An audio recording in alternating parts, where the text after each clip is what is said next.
thinking about upgrades and really the whole of gameplay for Command & Conquer 4, we knew we wanted to do something a little bit different, but also very interesting and that fit into the gameplay of Command & Conquer 4. You know, now Tiberium's a controlled resource. No longer do you have these huge expansive fields of Tiberium where you have to go and harvest them anymore. So when you take Command & Conquer 4's gameplay from a very base level in terms of multiplayer, what we had in place at first was this domination mechanic where you take control of specific areas of the Tiberium control network, and this gains you points over time. There's this huge network that's kind of controlling Tiberium. It's no longer ravaging the Earth.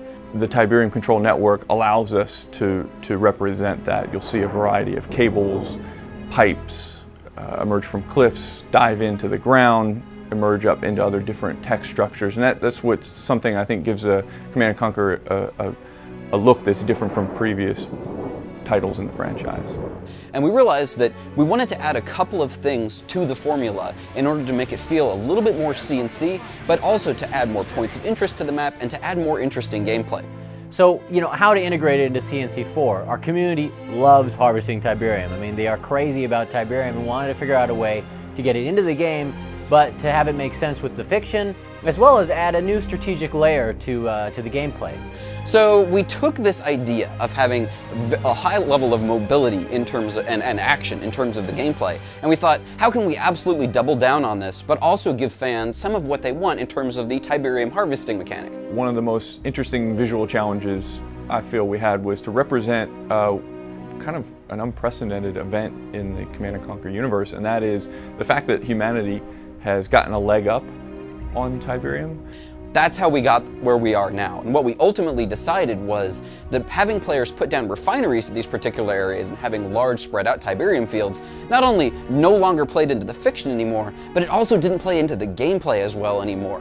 So what we did is we have this crystal capture mechanic where these Tiberium crystals are regularly deposited into 4 different zones on the map, and then you can go and capture those crystals with one of your vehicles and move it back to your deploy zone or one of the auxiliary deploy zones that you can capture. We created a number of different concepts, played with a bunch of different looks until we settled upon one that we felt was going to be visually recognizable to the player.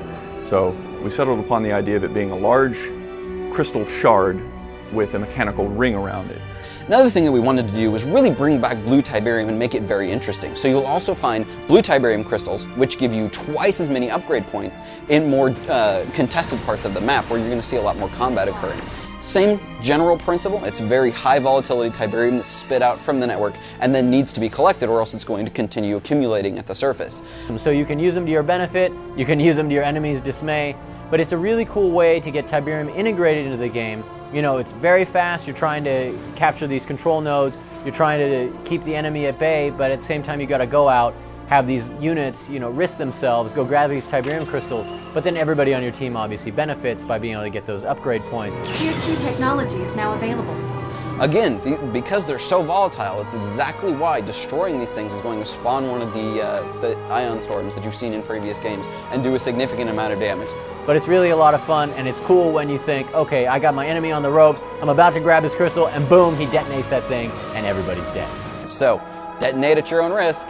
We've been having a lot of fun with it. It allows you to keep in the fast gameplay of capturing those Tiberium control nodes, fighting with your enemies, but then also being able to really help your team out, grab those upgrade points and those crystals, and you know, hey, it's great having that roving bomb. We're very excited to throw this new mechanic into sort of the old hat of RTS mechanics. We feel that, and a lot of the players that we've had play the game feel that it plays very interestingly into the new mechanics of Command & Conquer 4 and really the shift in RTS that we've taken into a much stronger focus on action, on gameplay, on what you're doing with each individual unit. I was really impressed with everyone who worked on it. I'm really excited to see it in the community's hands, have everybody play with it, because I think they're going to really enjoy it. And I can't wait for you to play the game. Comes out March 16th.